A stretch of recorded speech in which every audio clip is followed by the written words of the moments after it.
आइए जानते हैं आज की कुछ प्रमुख अंतर्राष्ट्रीय खबरों को। उससे पहले एक नजर आज के हेडलाइंस। वैदिक मंत्रोच्चारण के साथ खुले बद्रीनाथ धाम के कपाट, पहले ही दिन उमड़ी भक्तों की भीड़।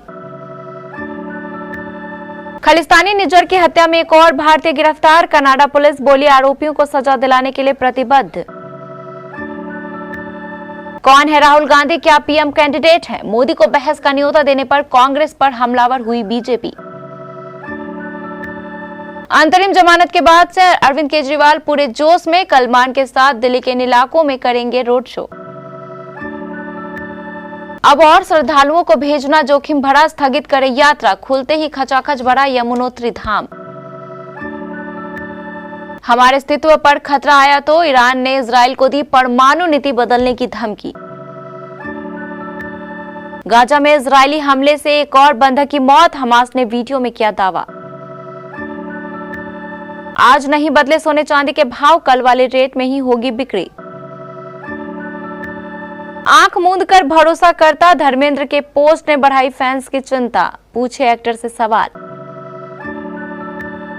और आईपीएल में 3 साल के बाद ये करिश्मा करने में कैसे कामयाब रही कोलकाता नाइट राइडर्स। केदारनाथ के बाद अब उत्तराखंड में बद्रीनाथ धाम के भी कपाट खुल गए हैं। रविवार सुबह 6 बजे वैदिक मंत्रोच्चार और बद्री विशाल लाल की जय के नारों के बीच श्रद्धालुओं के लिए बद्रीनाथ मंदिर के कपाट खोल दिए गए हैं और इसके मद्देनजर बद्रीनाथ धाम को खूबसूरत फूलों से सजाया गया है। ब्रह्म मुहूर्त में गणेश और द्वार की पूजा की गई।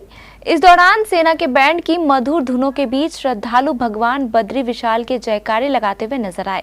पहले दिन करीब 20,000 श्रद्धालुओं के पहुंचने की संभावना है। वहीं केदारनाथ में पहले दिन 32,000 श्रद्धालुओं ने दर्शन किए, जो अपने आप में एक रिकॉर्ड है।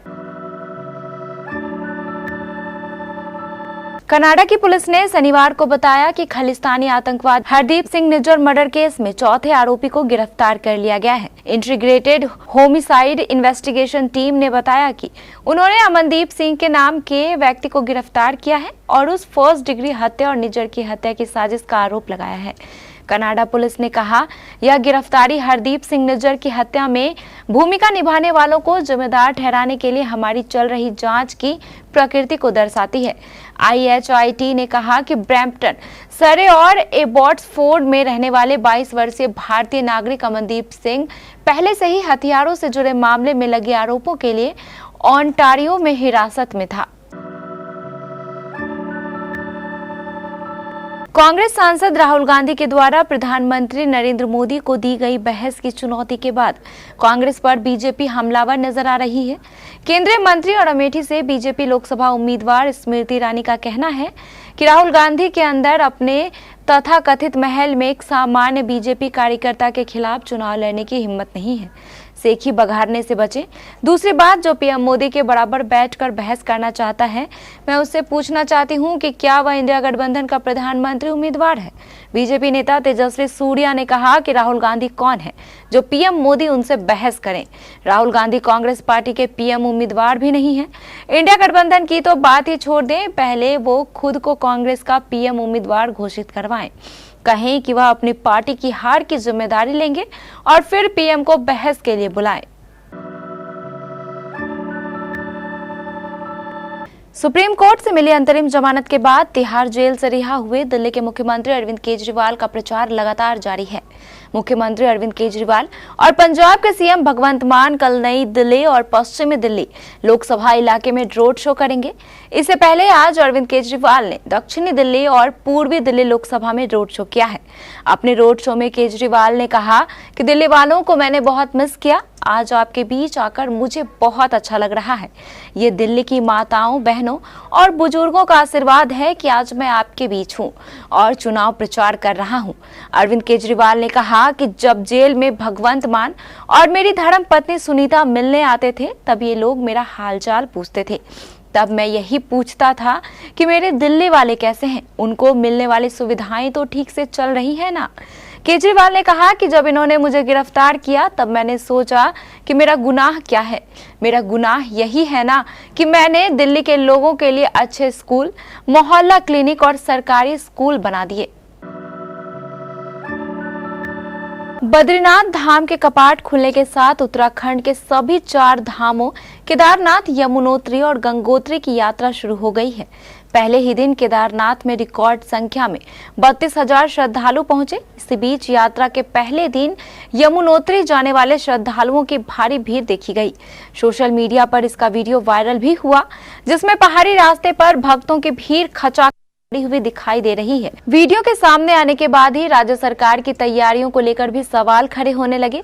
हालांकि शनिवार को ही पुलिस प्रशासन ने सफाई देते हुए कहा कि वहां हालात सामान्य हैं और अब भीड़ नहीं है।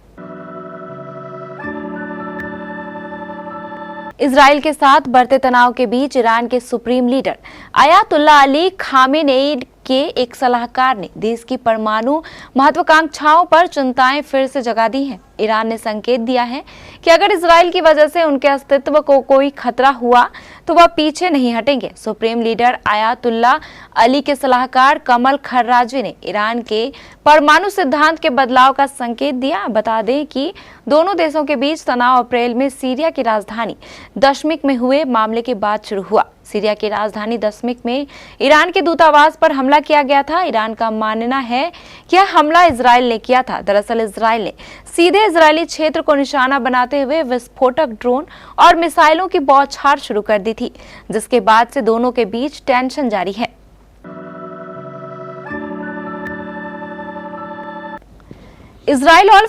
इजराइल और फिलिस्तीन के बीच महीनों से चल रही जंग अब भी जारी है। इसी बीच फिलिस्तीन इस्लामी समूह हमास ने शनिवार को कहा कि 7 अक्टूबर को इजराइल पर हमले के दौरान बंधक बनाए गए लोगों में से एक और की मौत हो गई है। हमास ने एक वीडियो जारी कर कहा कि दक्षिणी इजराइल समुदाय के बुद्स निरीम से बंधक बनाए गए नदाब पोपवेल की गाजा में इजरायली हमले में घायल होने के बाद मौत हो गई। हालांकि इसको लेकर इजरायली सेना की तरफ से फिलहाल कोई बयान सामने नहीं आया है। इससे पहले हमास द्वारा रिहा किए गए बंधकों के पिछले वीडियो को इजरायली सेना ने मनोवैज्ञानिक आतंक बताया गया था। सेना ने हमास के पिछले कुछ आरोपों का भी खंडन किया है कि बंधकों की मौत इजरायली गोलीबारी में हुई है।